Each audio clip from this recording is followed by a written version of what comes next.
लागता कदी ही दीवाना हो फोटो के चुमेले रोजाना हो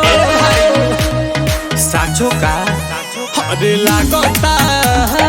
कदी ही दीवाना हो फोटो के चुमेले रोजाना हो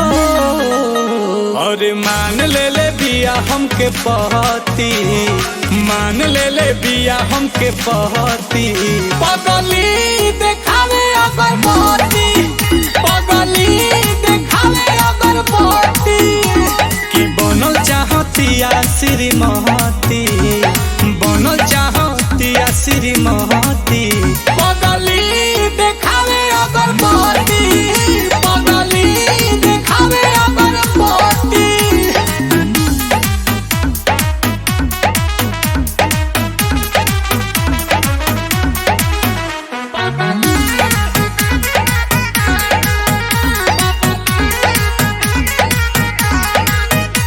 रहतिया जागल भइल बिया पागल उमाने ले हमरा के देवता हो देखो मने हाथा ना पगलाइल जाला कोइल चाहे शादी बाजा बाजा वादी छपा ले बिया उने वाता हो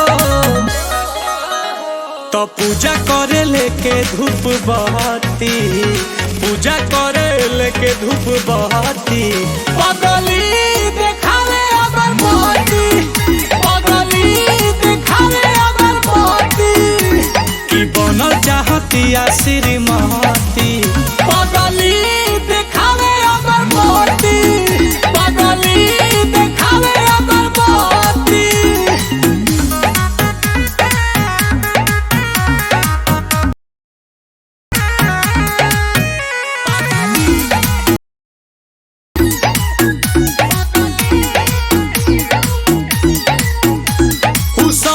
सवारे तया जाले घरे पीछे पीछे आंसू के चला के हो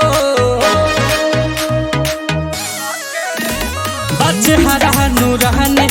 परियन के रहनी दीवानी भइल नील कमल के हो दूर को रहती दूर न रहले को रहती पगली